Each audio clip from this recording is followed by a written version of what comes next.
Buenos días. Muchas felicidades a todas, a todos los mexicanos, a todas las familias, a todos los compatriotas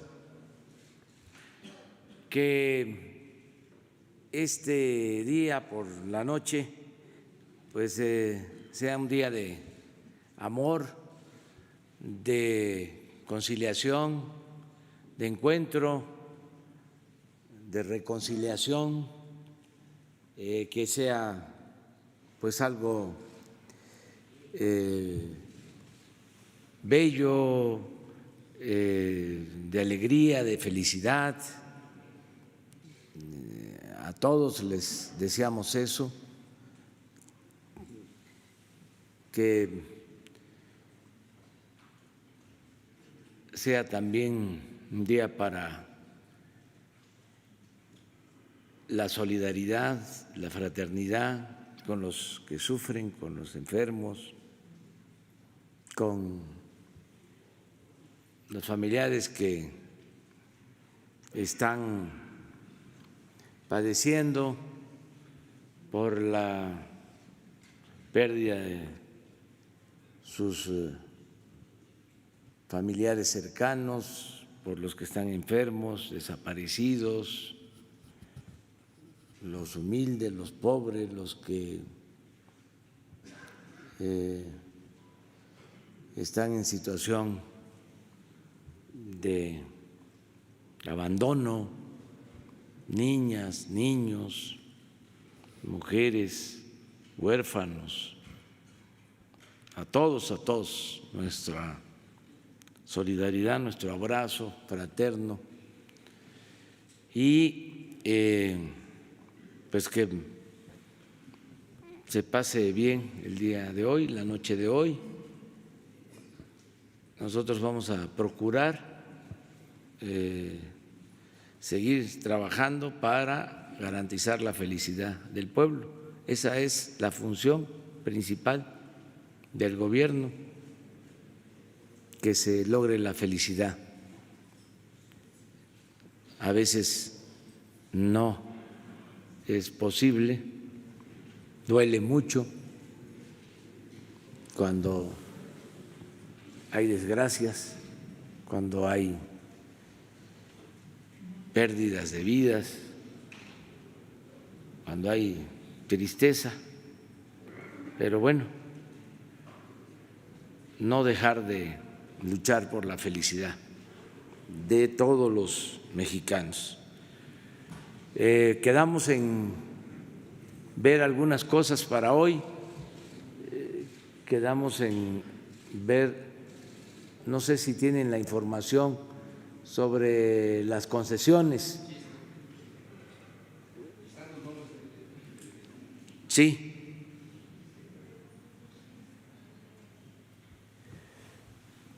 Si les parece, vemos nada más las gráficas o no sé cómo lo presentaron.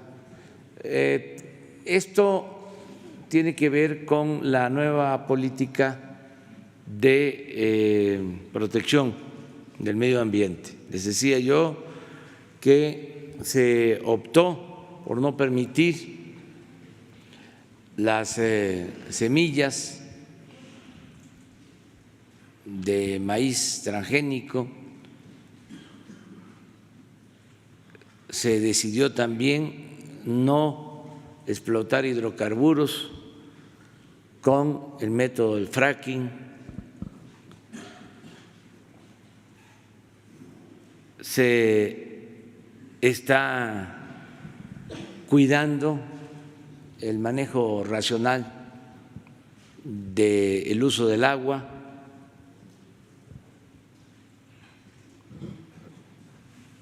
Y estamos actuando con mucha responsabilidad en cuanto a la entrega de concesiones para la explotación minera. Una de las características del periodo neoliberal fue que se otorgaron concesiones mineras como nunca.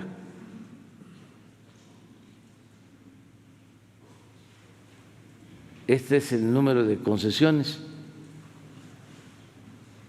entregadas por sexenio. Pero esto no dice mucho.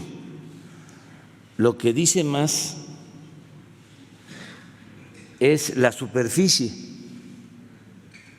A ver si tienen la lámina de la superficie.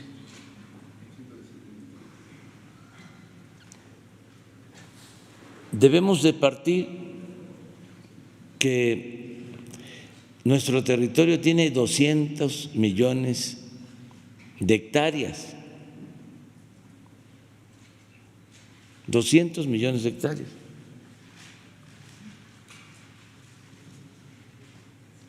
Y miren,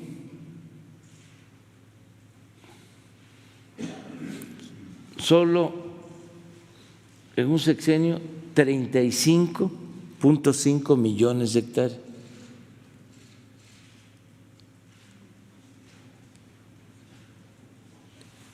En un sexenio se entregó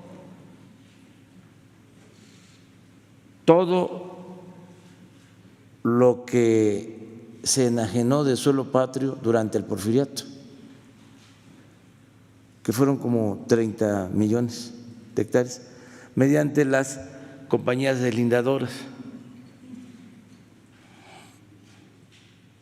Entonces, aquí también la pregunta es, ¿para qué tanta superficie? Porque llegó a ser de 90 millones, 40% del territorio nacional. ¿Cuándo se terminan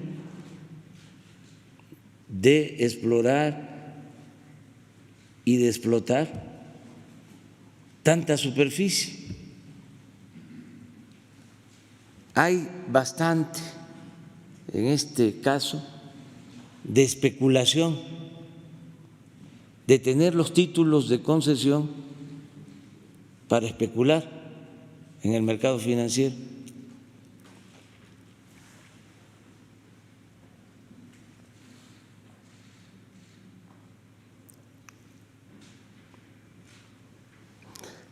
Entonces, no estamos cancelando las concesiones, sencillamente ya detener la entrega de concesiones, porque con lo que hay concesionado, pues alcanza para millones de años.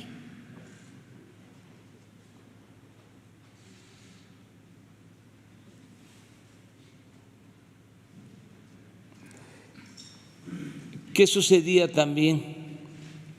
De que hasta hace 4 años no se pagaba impuestos por extracción de minerales.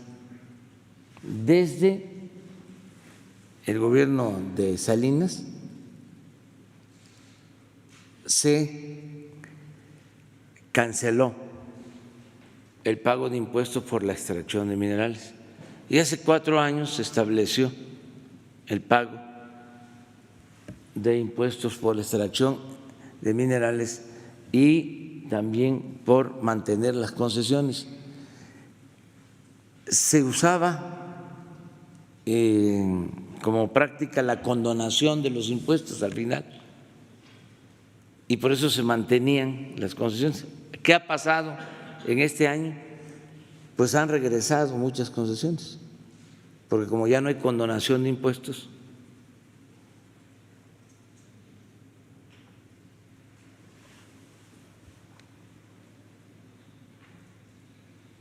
sí.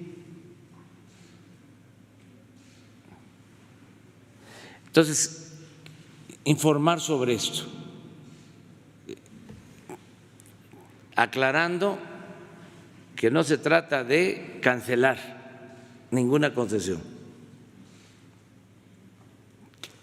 que no se trata de cerrar ninguna mina, porque si son trabajadas las minas con responsabilidad, con cuidado al medio ambiente, si se les paga bien a los trabajadores mineros, si pagan los impuestos, pues es una fuente de trabajo.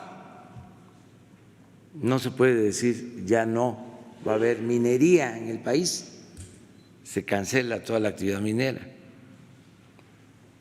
pero tenemos que hacerlo con responsabilidad. Es lo que se está ordenando actualmente.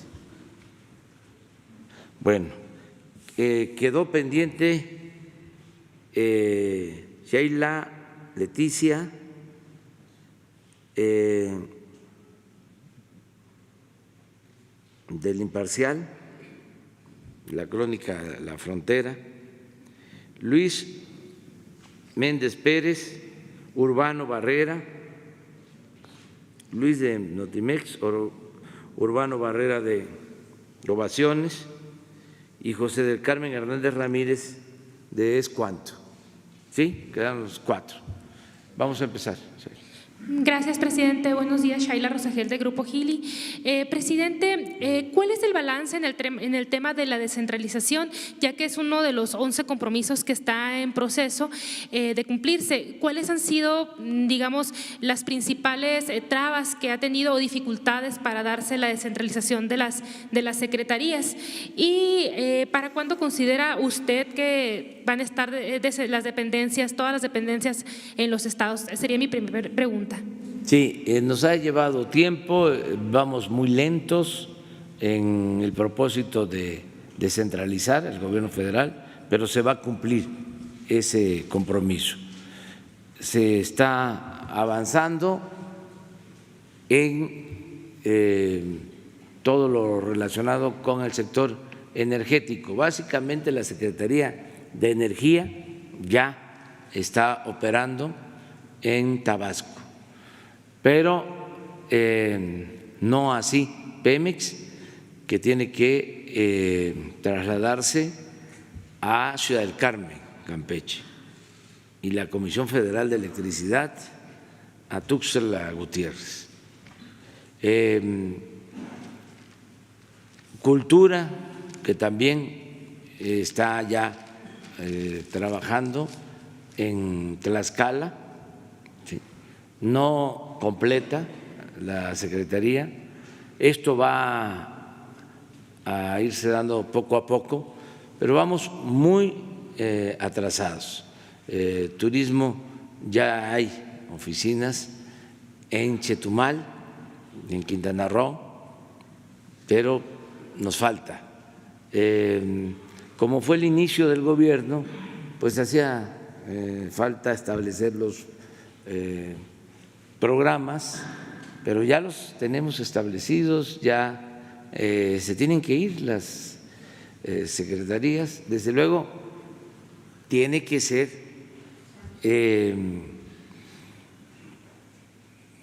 con acuerdos, sin despedir a trabajadores, sin obligar a los trabajadores a que se trasladen.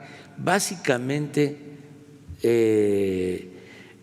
los secretarios, secretarias y el personal de confianza, que ya debe de estar atendiendo en los distintos estados del país.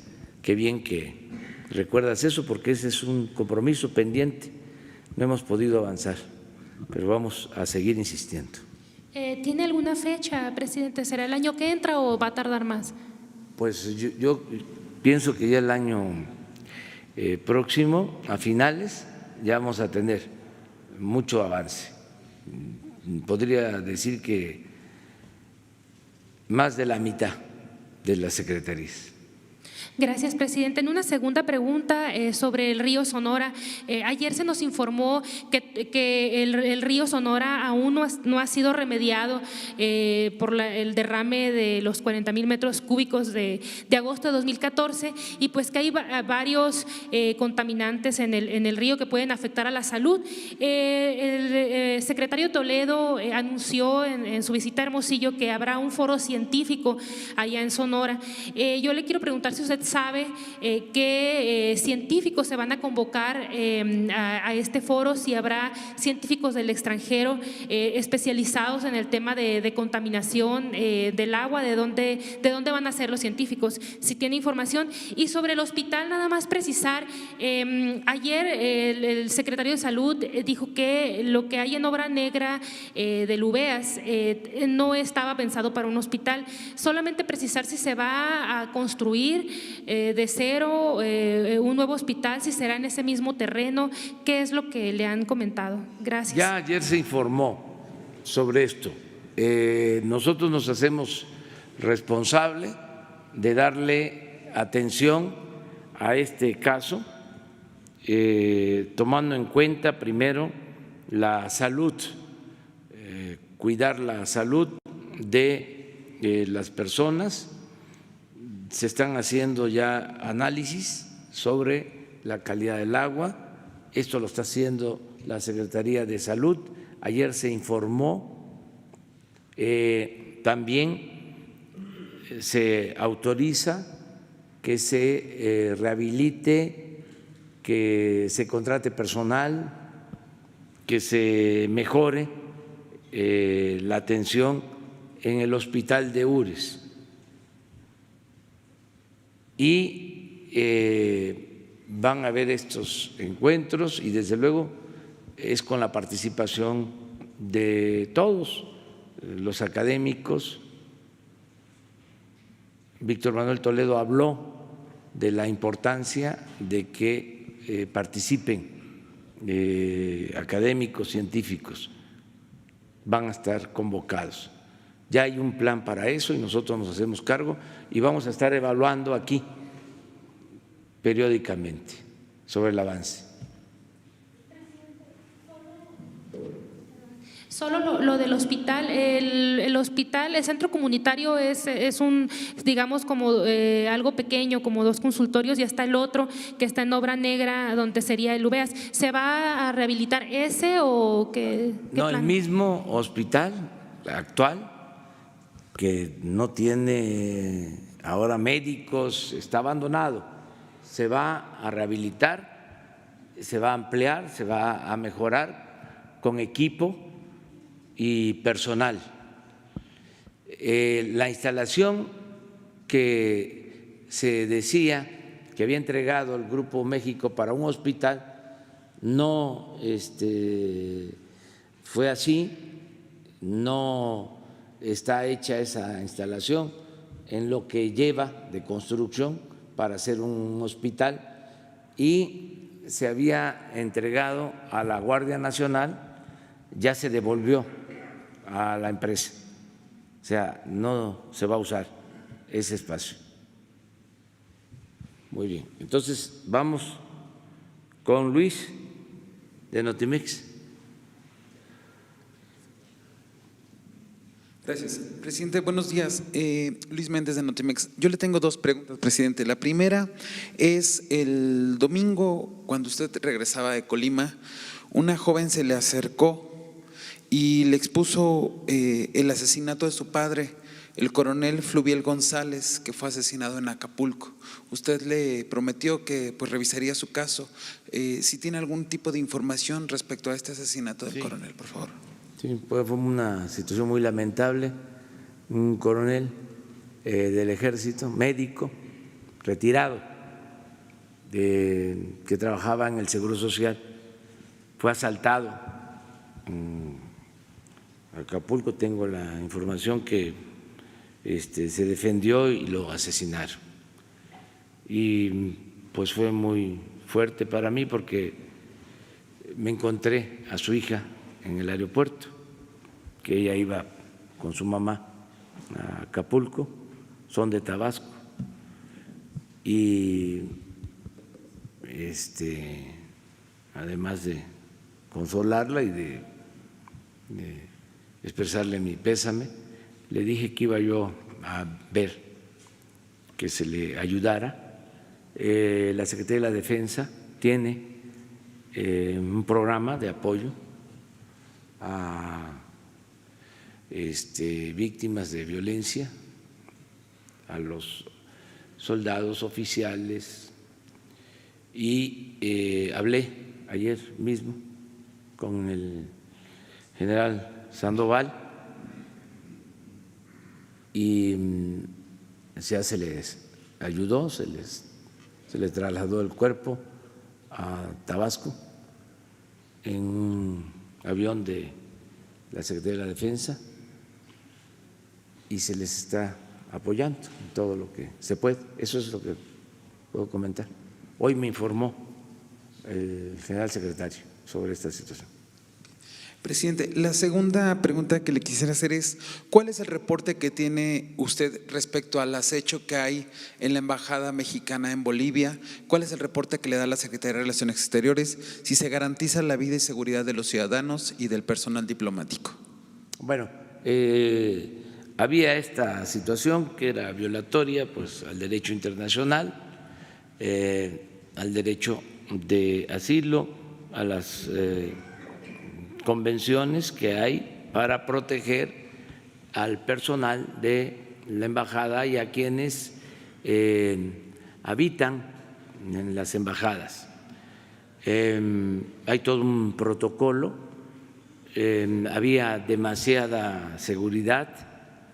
En el caso de la Embajada de México en Bolivia, hubo un comunicado de la Secretaría de Relaciones Exteriores expresando nuestra inconformidad y tengo noticias de que aminoró considerablemente esta situación de vigilancia extrema en nuestra embajada en Bolivia. Ese es el informe que tengo. Pero sí, se presentó esta protesta pública por esta situación. ¿Esto sería una especie de presión al gobierno mexicano para que haya un reconocimiento por parte de su gobierno al actual gobierno en Bolivia o a quien detenta la autoridad en Bolivia, presidente? No quiero yo expresar una opinión sobre esto, corresponde a la Secretaría de Relaciones Exteriores hacerlo en su momento. Estamos en espera de que se aclaren muchas cosas. Queremos ver si se va a convocar elecciones, quién va a participar en las elecciones, tanto en la organización, si van a poder participar todas las fuerzas políticas, si se va a restablecer el orden legal en Bolivia. Todo esto en el marco de nuestra política de no intervención y autodeterminación de los pueblos, pero estando pendiente de lo que está sucediendo, más en lo que tiene que ver con nuestra representación diplomática. Sí, presidente. Yo solo era una duda de la exposición que nos hizo de las mineras, si pudiéramos verla. Me queda una duda del total de concesiones mineras que se han dado, pero abajo había una nota metodológica que señalaba que solo es el 10% del territorio. Entonces, si pudiera ayudarnos a aclarar, o por lo menos a mí esa duda, presidente. En esa nota metodológica se señala que es el 10.6% del territorio, pero en la anterior… ahí dice 21.3 millones de hectáreas y en la pasada señalaba 116. ¿Son las vigentes solamente esas? Es que se han ido entregando concesiones, es decir, devolviendo concesiones.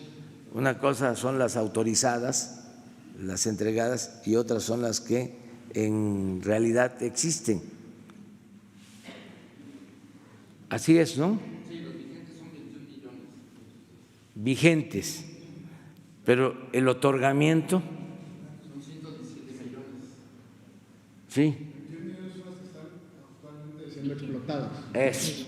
Son vigentes. Vigentes, vigentes. ¿Le han regresado alguna concesión? Sí, actual? sí, ¿Qué bastante. ¿Qué empresas, presidente? ¿Mande? ¿Qué empresas le han regresado? No puedo precisar qué empresas, pero es que pues tenían muchísimo. Sí. Nada más dice superficie. Bueno, está la cancelada, ¿no?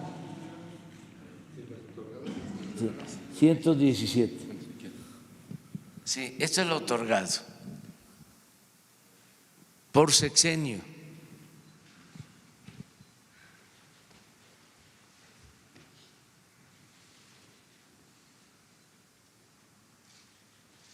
Esto es lo que se cancela de manera voluntaria.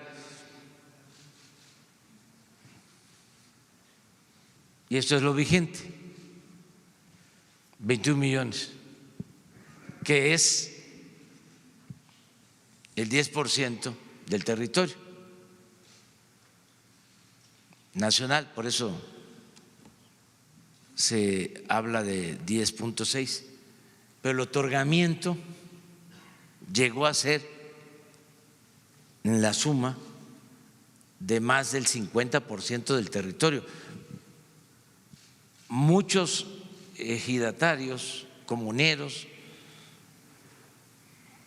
pequeños propietarios no sabían y siguen sin saber de que ya el subsuelo de sus tierras estaba concesionado.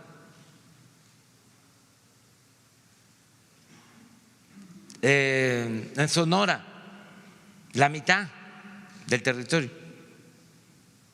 En Oaxaca,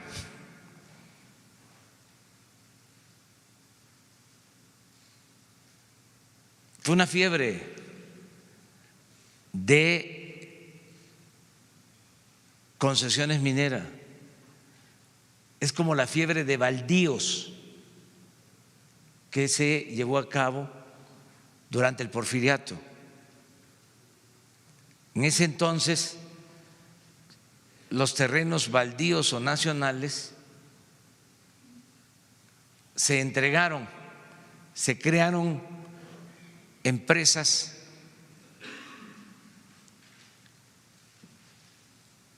para la colonización y supuestamente estas empresas vinculadas al régimen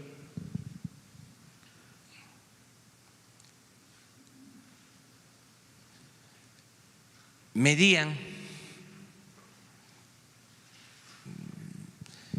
la superficie, en el caso, por ejemplo, de Chihuahua,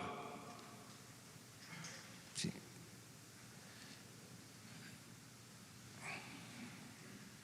Se llamaban compañías deslindadoras, estoy tratando de recordar, y habían 20, 30 compañías predilectas. Entonces, sí deslindaban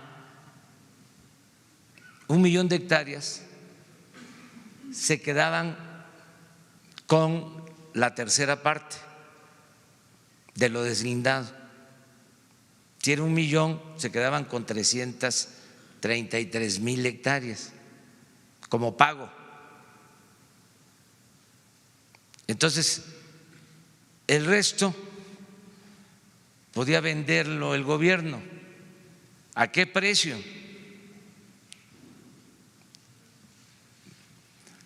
A muy bajo precio para los allegados al régimen, a veces a las mismas compañías deslindadoras.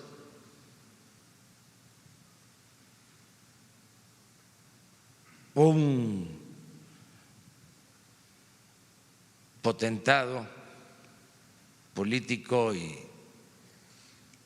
terrateniente y comerciante y dueño de embarcaciones, don Policarpo Valenzuela en Tabasco, llegó a tener así 700,000 hectáreas y Tabasco tiene 2,400,000 hectáreas, o sea que tenía como el 30% de Tabasco. Y en el caso de Chihuahua, pues Terrazas tenía también millones de hectáreas, por eso se decía que Terrazas no era de Chihuahua, Chihuahua era de Terrazas.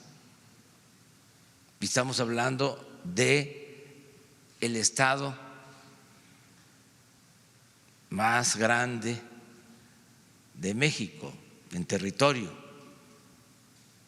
Chihuahua tiene 25 millones de hectáreas y luego es Sonora. Pero bueno, esto era una fiebre que empezó con Salinas, que no solo se entregó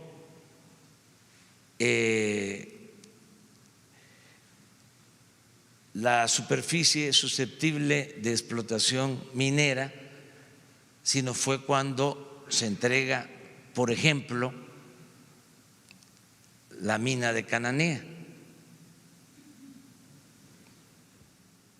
que se vende a quienes son ahora los dueños. Y así se venden todas las minas que eran del sector público, de la nación. Cómo se entregaron todos los bancos.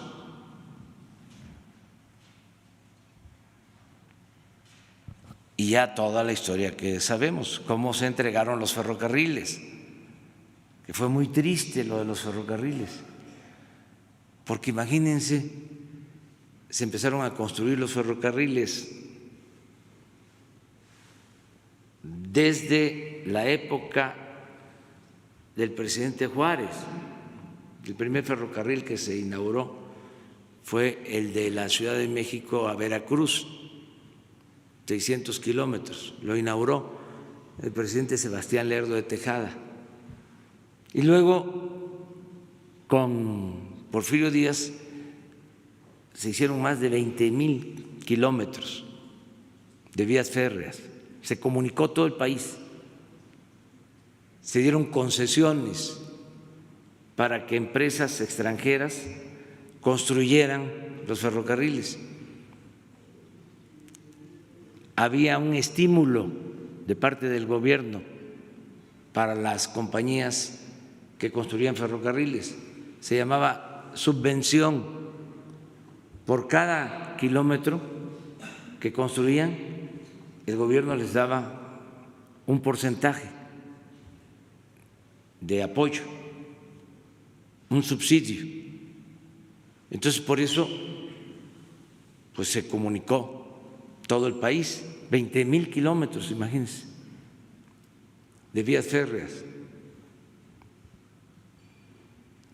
Por eso la revolución se hizo a caballo y en ferrocarril, porque México estaba comunicado completamente. Luego de la revolución se siguieron construyendo líneas férreas, llegan los neoliberales en este periodo que finalizó en esta noche oscura y larga, y acaban con los ferrocarriles en un abrir y cerrar de ojos, y ya nada más hay ferrocarriles de carga. Ya los de pasajeros, pues solo el Chepe, que va de Chihuahua a Mochis, y el Tequila, que no sé si está todavía,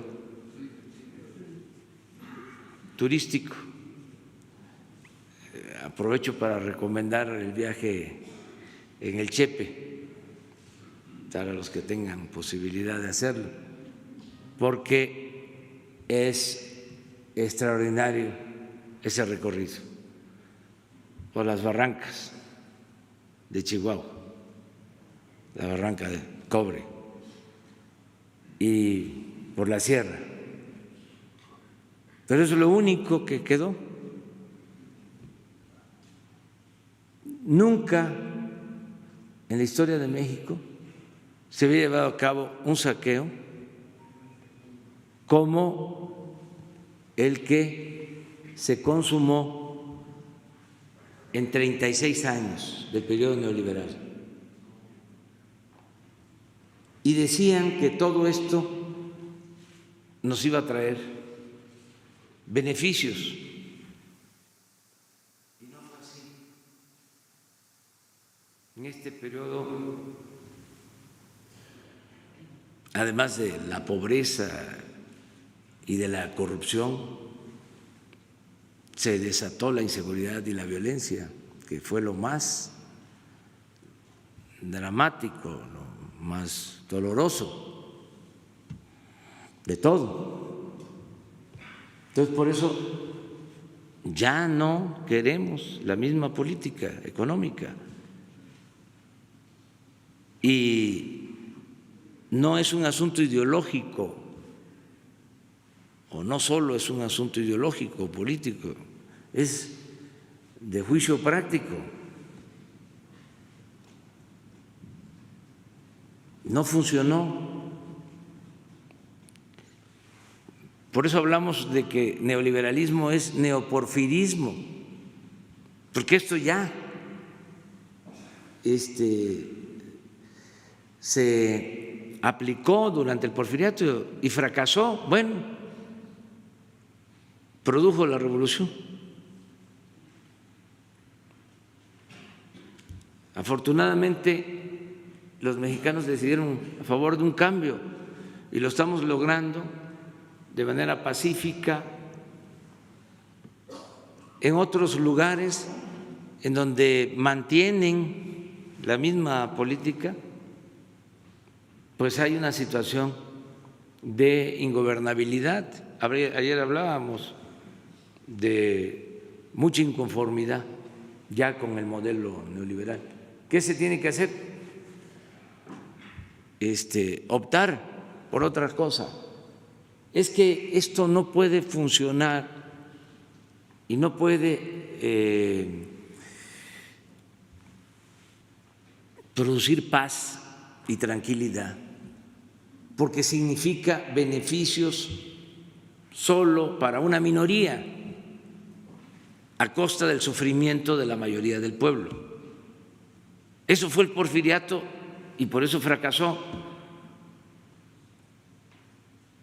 Y hay todavía insensatos que hablan de que fue bueno el gobierno de Porfirio Díaz. Si hubiese sido bueno, no hubiese habido revolución. Es sencillo. Pero es un asunto del pensamiento conservador. Es algo parecido a lo que ahora estamos viviendo, que hay nostalgia por la política neoliberal. Pero ¿cómo vamos a seguir con algo que nos llevó al fracaso? Afortunadamente, vamos a sacar adelante al país con lo que nos dejaron, porque así como se concentró la riqueza en el porfiriato, luego con la revolución pues hay una distribución de riqueza. Se entrega la tierra a los campesinos que estaba concentrada, se recupera el petróleo, se recuperan las minas y se tenía mucho. El Estado administraba muchos bienes de la nación. Empiezan con esta política a pegarle a todo lo que era de la nación, a saquear, a privatizar, a trasladar bienes del pueblo y de la nación a particulares. 36 años. Hablaba yo de los ferrocarriles, de las minas, avanzaron en el petróleo, avanzaron en la industria eléctrica, los puertos, los aeropuertos. Bueno, los bancos dejaron un banquito que la gente ni sabe que existía.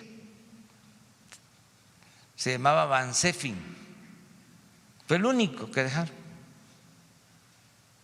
que ahora ya se va a convertir en un bancote porque va a ser el Banco del Bienestar. Pero todo, imagínense cuánto tenemos que pagar por seguros, porque no hay una aseguradora pública, no existe.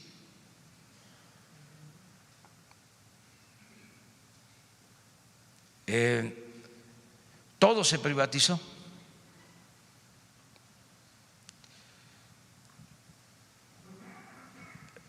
Sin embargo, a pesar de que, repito, fue el saqueo más grande de la historia, mucho más que lo que se llevaron durante el periodo colonial, de lo que se llevaron a Europa y a España en particular, en 3 siglos, porque solo en minería, hablando del tema, 5 años de producción minera es el equivalente a los 3 siglos de explotación minera durante la colonia. Por eso hablo de que no hay precedente de lo obtenido. Y miren la pobreza de nuestro pueblo, el salario, la monstruosa desigualdad económica, social. Bueno, afortunadamente, para bien del pueblo, como se da este cambio y decidimos parar el saqueo, pues aquí está, 0 concesiones. Y en el caso del petróleo, ni una concesión, ni un contrato más.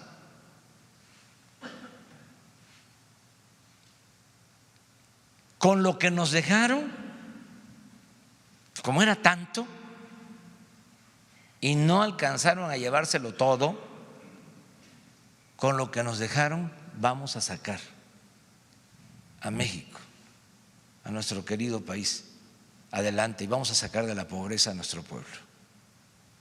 Ese es el desafío, ese es el gran reto, porque era mucho lo que había y es también considerable lo que dejaron. En el caso del petróleo, les alcanzó para entregar solo el 20% del potencial petrolero. Ahora que fui a los campos petroleros de tierra y de aguas someras, imagínense, vamos al campo Cantarell, que llegó a ser uno de los campos más importantes del mundo, con una producción de 2.200.000 barriles diarios de petróleo. Ahora ese campo produce 200.000 barriles, porque va en declinación. 200.000. Pero las instalaciones que quedaron para la separación de petróleo crudo y del gas en el mar, a 80 kilómetros de la costa, en aguas someras, son instalaciones como si se tratara de un parque industrial en tierra. Puede uno caminar 1 kilómetro en instalaciones que están en el mar, 1 kilómetro de plataformas. Entonces, toda esa infraestructura es importantísima para en esta nueva etapa sacar adelante la industria petrolera. La terminal marítima de Dos Bocas, todo lo que significa esa infraestructura, por ahí salen al extranjero 1.100.000 barriles diarios de petróleo. Está la infraestructura. Bueno, no hubiésemos podido avanzar en la construcción de la refinería de Dos Bocas como lo estamos haciendo en 1 año, que ya estamos por terminar el relleno de hacer el terraplén, las bases donde se va a construir, si no se hubiese contado con el terreno que existía, que era de Petróleos Mexicanos. Entonces, por eso es que vamos a poder salir adelante. Ahora que fuimos a visitar las plantas eléctricas, que fuimos a las centrales eléctricas, lo mismo,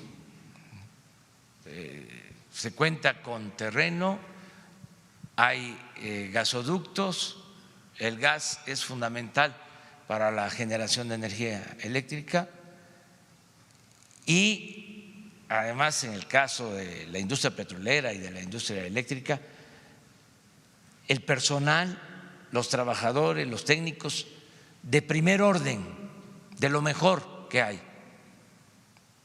Entonces, sí me anima a decir, no va a haber apagones,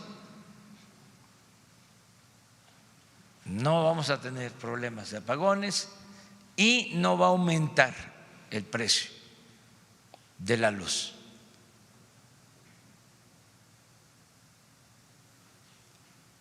Y hasta podríamos, si nos va bien, si nos sigue yendo bien, a reducir. Pero no me atrevo ahora a afirmarlo, pero sí aseguro de que no va a haber aumentos. Como también aseguro, por lo que ya estoy viendo y por este año de gobierno, de que no vamos a aumentar la deuda pública en términos reales. Ya este año no aumentó y no va a aumentar en el sexenio. Eso me atrevo también a decirlo. Y me atrevo a decir de que no le va a faltar dinero, apoyo, ayuda a la gente pobre, a la gente humilde. Vamos a salir bien. Bueno, ya fue mucha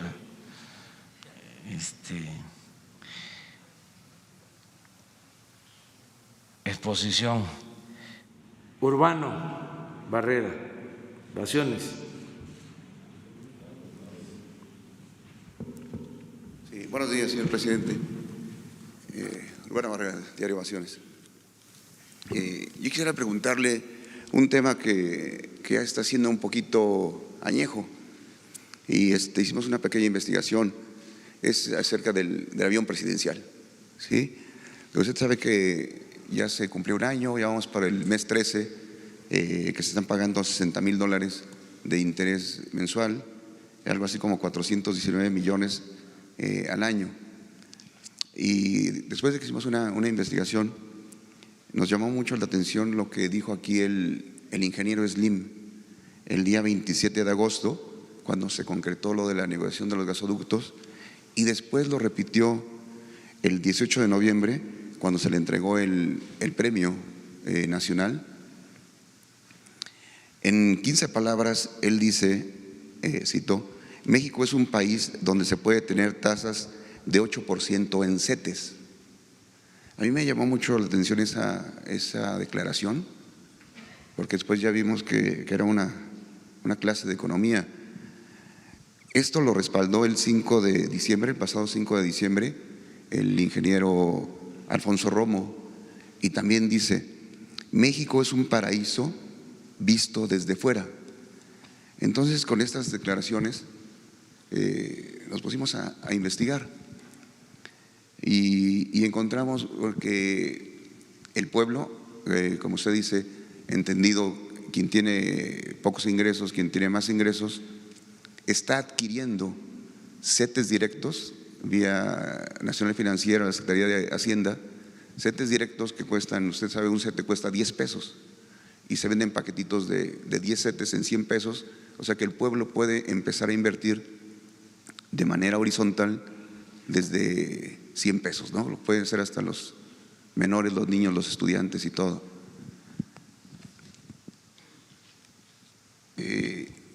Vimos que el pueblo está comprando CETES directos para pagar los contratos que se quedaron pendientes por la obra que no se concluyó en el aeropuerto de Texcoco. O sea, el pueblo está invirtiendo, el gobierno está recibiendo dinero, se está pagando y se está haciendo un muy buen negocio, no se está contratando deuda pública y se están dando rendimientos que van del 4.2 al 8%, lo que decía el ingeniero Slim. La pregunta es esta, señor presidente: ¿usted convocaría al pueblo de México para que invirtiera comprando CETES directos y que ganara un rendimiento del 8%? Sería algo así como lo que hizo el presidente Lázaro Cárdenas.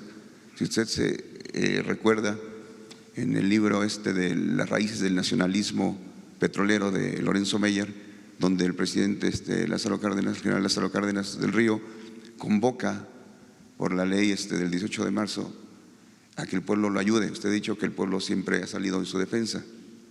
¿Usted convocaría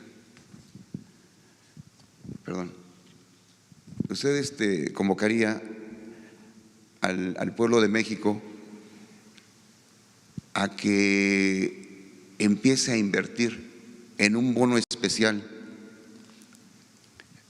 que le dé de 4.2 al 8% para que el avión presidencial se pueda adquirir, que el gobierno no lo pierda, que la base financiera sea el pueblo, que ese avión presidencial se utilice como un proyecto rentable donde el gobierno no adquiera deuda pública y que ese avión pueda ser algo así como un museo itinerante que esté viajando México-Cancún, México-Monterrey, pensando a futuro México Tren Maya, México el Istmo. Podría haber un sentimiento de nacionalismo, podría haber un sentimiento tal vez hasta de de morbo, por viajar en el avión presidencial y aprovechando este instrumento financiero. O sea, no se trata de que se done dinero ni que la deuda se le cargue al pueblo, sino de que el pueblo invierta, compre bonos. Estaba viendo que apenas el 5 de diciembre la Secretaría de Hacienda, aquí está la publicación, la Secretaría de Hacienda emite convocatorias para que se compren CETES directos, que son muy baratos, que cualquiera podría comprar. Si se toma en cuenta que 30 millones de mexicanos votaron por usted, señor presidente, con que esos 30 millones invirtieran 100 pesos tendrían 3,000 millones. Si invierten 200 pesos tendrían 6,000 y si invierten 300 pesos tendrían 9,000. Dinero suficiente para pagar el avión, conservarlo, no estar endeudados, pero además se invitaría al pueblo para que de manera horizontal invirtiera. Este modelo está muy probado, lo hizo el ingeniero Carlos Slim con Telmex. Usted recordará que él vendía acciones de Teléfonos de México y entonces le daríamos fin a este problema del avión presidencial. Como le digo, no se trata de que la señora doña Amalia entregue sus joyas, de que el ingeniero Cuauhtémoc se acuerda que donó su alcancía, de que el ingeniero Alberto Castillo dio 2 pesos, de que todos daban. Aquí no se trata de donar, sino se trata de que el pueblo invierta, que tenga un rendimiento, de que el gobierno no se endeude, de que el avión sea autofinanciable, de que no se esté pagando ya más intereses y de que se salve este problema. La pregunta es si usted estaría dispuesto a que se emitiera ese bono especial y que usted convocara al pueblo de México para que de forma inmediata se pagara esto. En 2 meses yo creo que estaría recaudado este dinero. Esa es la pregunta, la primera.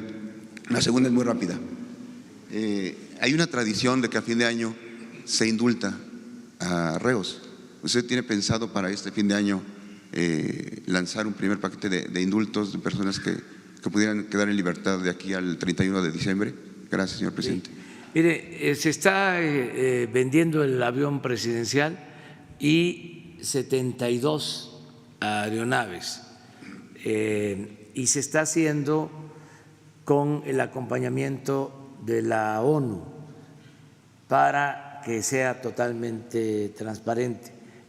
Ha llevado tiempo lo del avión presidencial porque se trata de un avión muy grande, costoso, no es fácil conseguir clientes.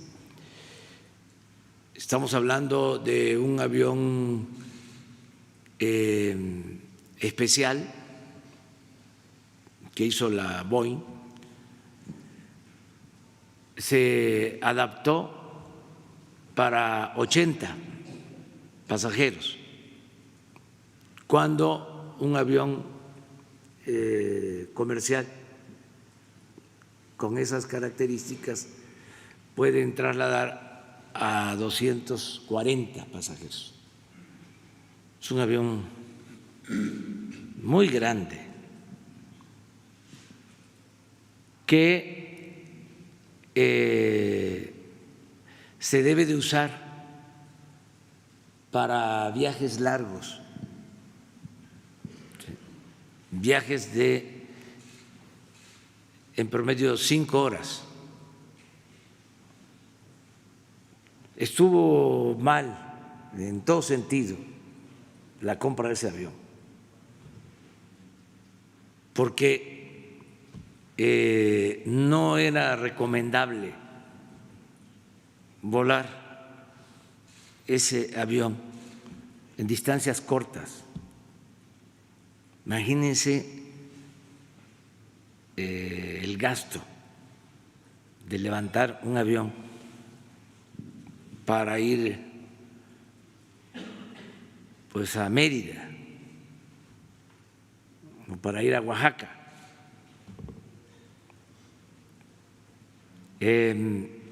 Entonces ha llevado tiempo el que se venda el avión, se está siguiendo todo el protocolo en estos casos. Por eso yo no he hablado aquí, lo hago ahora porque tú lo estás planteando. Como no me lo han preguntado, afortunadamente no he tenido que hablar y no voy a decir mucho porque son procedimientos que se siguen, se lanzan las convocatorias, se hacen las propuestas, se han hecho propuestas,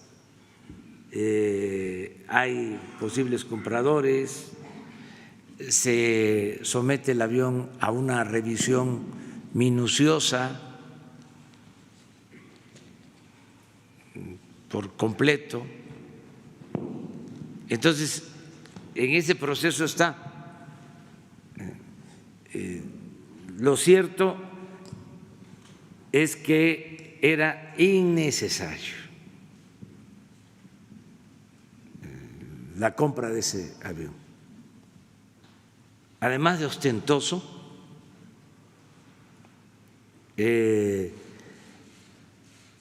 estaba sobrado, no debió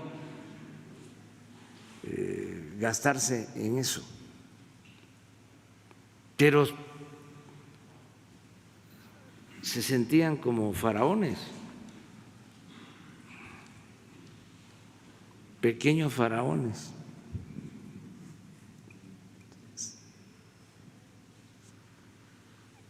Un avión muy grande, de mucho lujo,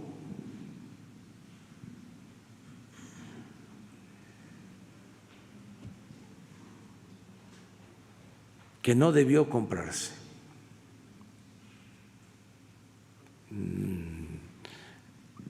Además de ser, repito, ineficaz técnicamente, que los viajes de 5 horas, pues solo a Tijuana.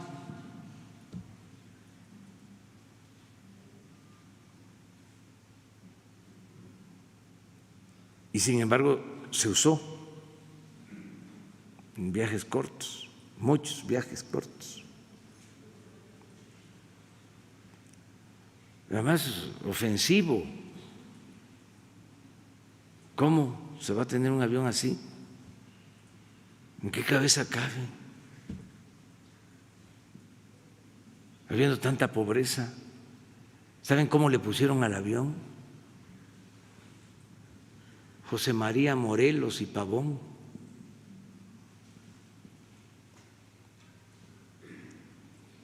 A lo mejor no sabían qué había dicho Morelos en los sentimientos de la nación, que recomendaba que se moderara la indigencia y la opulencia, que se procurara la igualdad.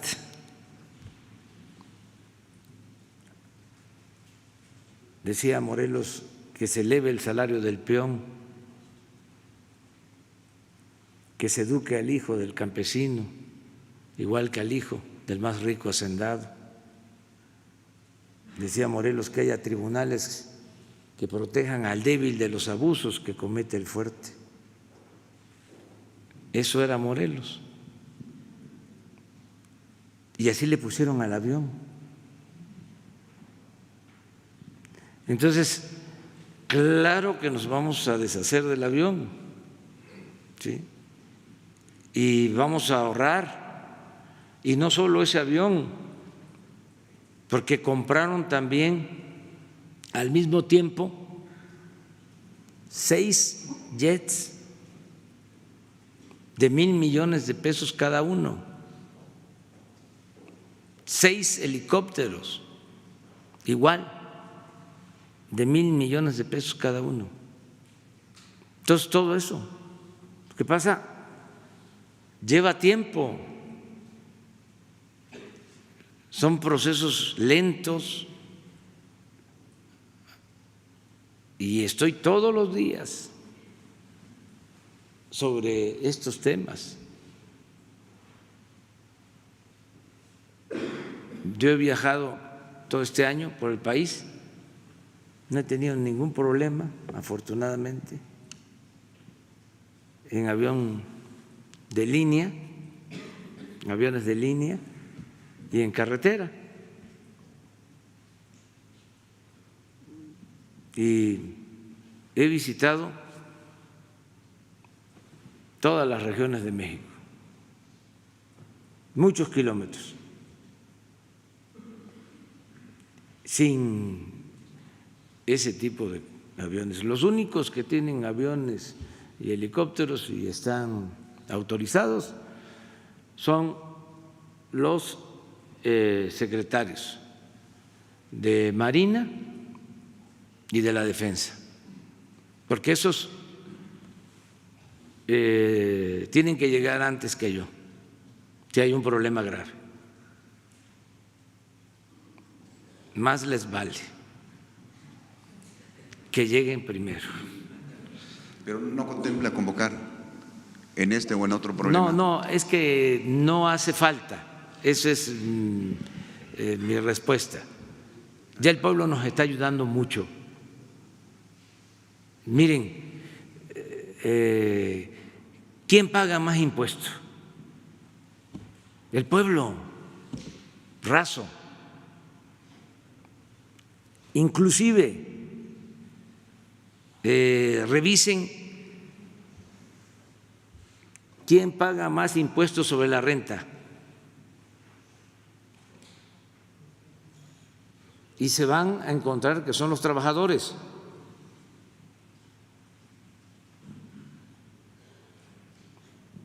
Nos están ayudando con eso mucho.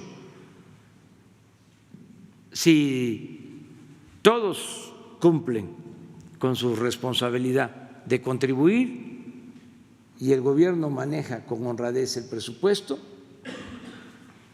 vamos a tener una sociedad mejor. Ese es el propósito. De los indultos, señor presidente, sí, calcule para… es muy probable. Estamos haciendo ya trámites con ese propósito. Queremos que los que están injustamente en la cárcel puedan salir. Si podemos, sí, antes de que finalice el año. Pero también hay que hacer trámites, hay que hacer caminar al elefante, pero en eso estamos, empujando al elefante. ¿Será el caso de Mario Villanueva, presidente? Sí, entre otros. Queremos que salgan gente mayor, enfermos, mujeres, indígenas.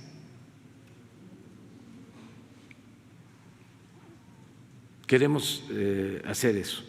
Incluso ese es el propósito de la ley de amnistía y de otros procedimientos que estamos utilizando, porque la ley de amnistía tiene que ver con el fuero federal, pero también en los estados estamos promoviendo lo mismo, convenciendo a autoridades locales con ese propósito.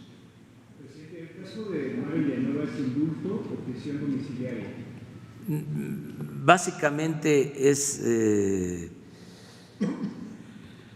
que se mantenga en su domicilio, aunque tenga carácter de preso, como un arraigo domiciliario, por cuestiones de salud. ¿Da tiempo para que sea antes de que acabe el año? En eso estamos, es que ya se había avanzado y hubo un amparo de la Fiscalía y tenemos que ser respetuosos de los procedimientos legales y eso llevó a que se demorara el proceso, pero lo está viendo la licenciada Olga Sánchez Cordero y aprovecho pues para también recordarle. Por eso son buenas las conferencias, entre otras cosas. Me sirve porque la mayoría de los servidores públicos están pendientes y toman nota y me ayudan mucho a que estemos recordando cosas. Muy bien, vamos con José del Carmen Hernández. Gracias, presidente. José Hernández, de Escuanto. Perdón. Sí, José del Carmen Hernández Ramírez. Sí, José del Carmen. Sí, antes que nada, desearle una feliz Navidad, presidente. La directora general de Conagua, la doctora Blanca Jiménez Cisneros, el pasado 28 de noviembre ordenó la suspensión de la construcción de la presa La Maroma, esta ubicada en San Luis Potosí. Esta presa se espera que lleve agua a Matehuala y a 20 localidades más.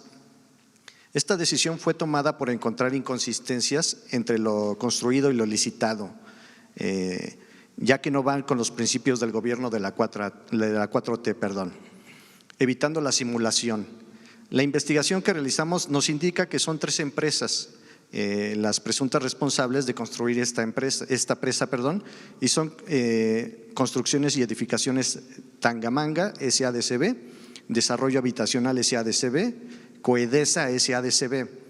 Cabe destacar que de los 209 millones que cuesta esta presa, les han dado 100 millones de pesos y solo han construido un 20 a 30% de la presa y en menor capacidad de lo licitado.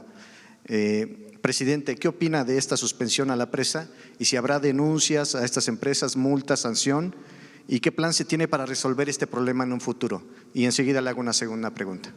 Bueno, si Blanca Jiménez, la directora de Conagua, resolvió suspender esta obra, si fue así, pues yo la respaldo porque ella es una muy buena técnica y es una mujer recta, honesta.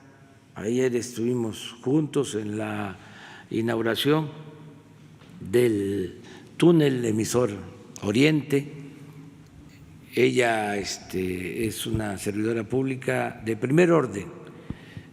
Sí hay que revisar la obra porque hace falta el agua en Matehuala.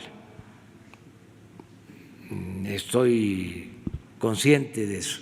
He ido en 2 ocasiones en este año a esa región de Matehuala y hace falta el agua y ha habido conflictos con ejidatarios que por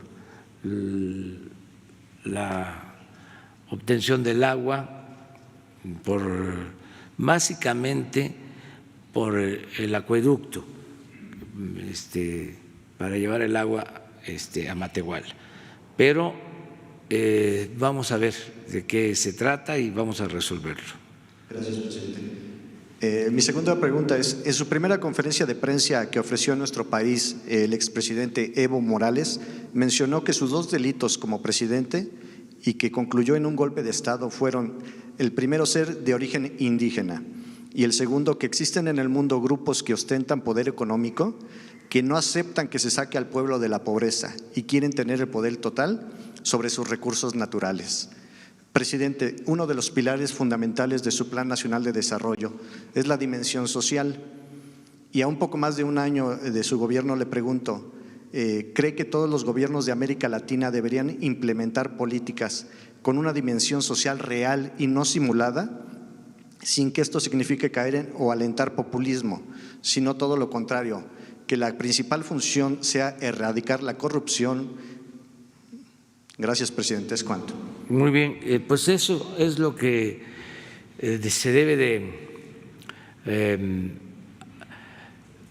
replantear en todos los países del mundo, pero no se pueden aplicar recetas, no se pueden llevar experiencias, extrapolar experiencias de un país a otro. Uno de los fracasos del modelo neoliberal, o lo que llevó al fracaso del modelo neoliberal, entre otras cosas, era el que se imponía la misma política en todos lados, las llamadas reformas estructurales, reforma fiscal, reforma educativa, reforma energética, reforma laboral, para todo el mundo.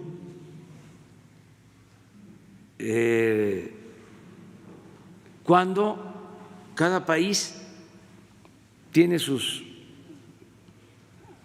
propias características, su idiosincrasia, sus problemas,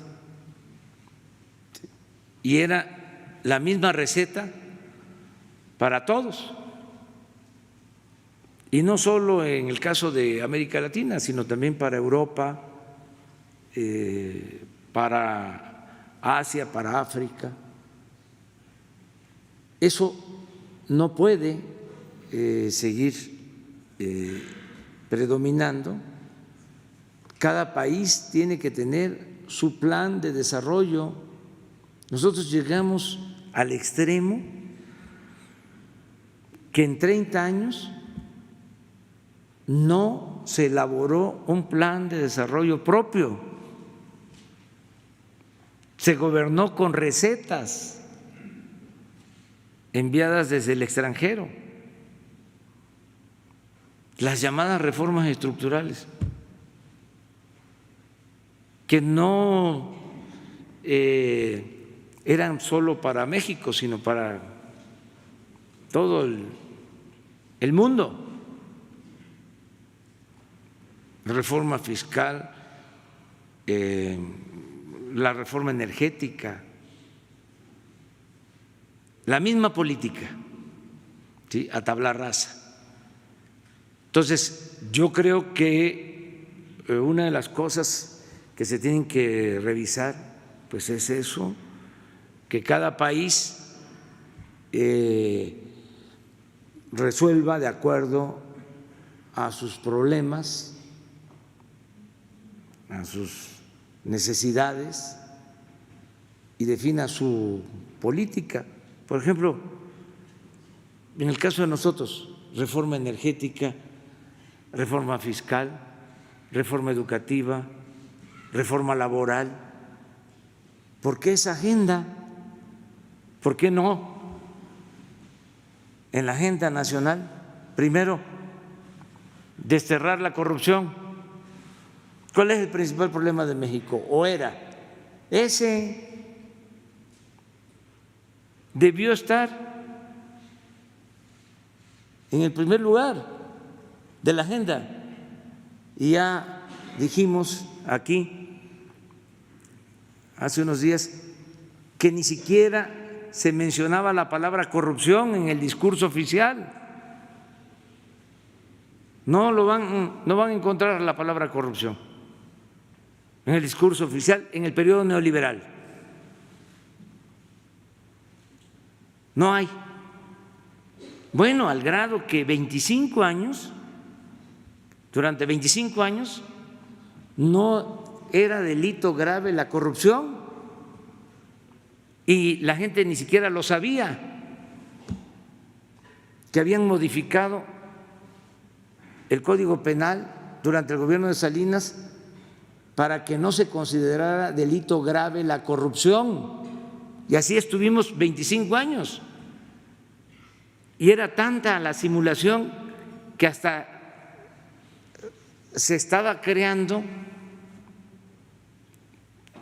se estableció el Instituto Anticorrupción y la Fiscalía Anticorrupción, cuando por ley no era delito grave. Entonces, para nosotros en la agenda es acabar con la corrupción. Lo segundo, austeridad republicana. Lo tercero, bienestar para el pueblo. 4, producción y empleo. 5, paz y tranquilidad. Esa es la agenda. Reforma fiscal, reforma energética, reforma laboral. ¿Qué es eso? Era ajustar el marco jurídico para facilitar el saqueo. ¿Qué era lo principal? Hacer negocios al amparo del poder público y de manera específica transferir, trasladar bienes públicos a particulares. A eso se dedicaron. Y para poder hacer eso, pues necesitaban un aparato burocrático oneroso, pagarle bien a los altos funcionarios públicos. Es el maiceo que se usaba en la época de Porfirio Díaz. Por eso los sueldos de 700,000 pesos mensuales, porque así los servidores públicos se quedaban callados, eran cómplices. ¿Quién iba a hacer una denuncia? Se podía tener el Instituto de la Transparencia, el Instituto Anticorrupción, la Comisión de Derechos Humanos, la Comisión Reguladora de Energía, etcétera, etcétera, etcétera, etcétera. ¿Y de qué servía todo eso? Como les pagaban bien, imagínense, el Instituto Electoral, el Tribunal Electoral. Ahora está yo viendo que nueva credencial de elector, que va a tener más seguridad. ¿Cuánto cuesta eso?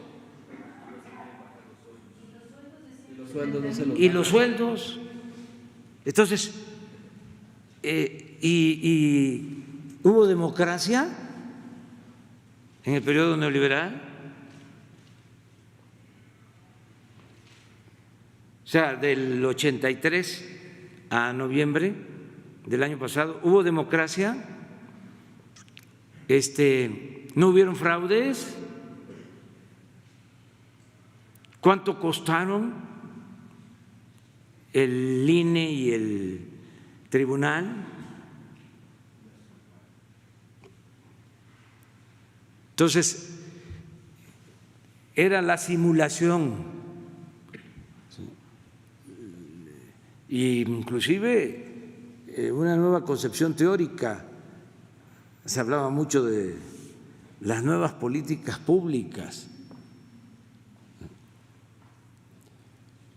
maestrías, doctorados, seminarios sobre las nuevas políticas públicas. Y al final, pura simulación para llevar a cabo el saqueo. Fíjense que con José del Carmen, que pertenece al medio ¿Es cuánto? Así vamos a terminar. ¿Es cuánto?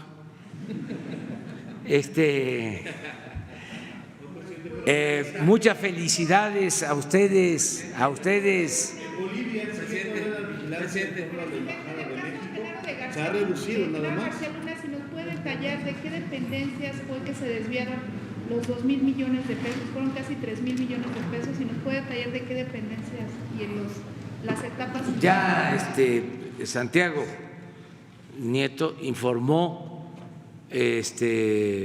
básicamente Gobernación, fue de la Secretaría de Gobernación. Sí, vamos a pedirle que él les informe para que tengan ustedes toda la información. Creo que no, porque es que su trabajo requiere de cierto cuidado, ¿sí? Pero sí podría informarles que Jesús se haga cargo de esto. Les deseo lo mejor a todos ustedes, a sus familias, sí, a sus familias, y que la pasen muy bien ustedes. ¿Sí?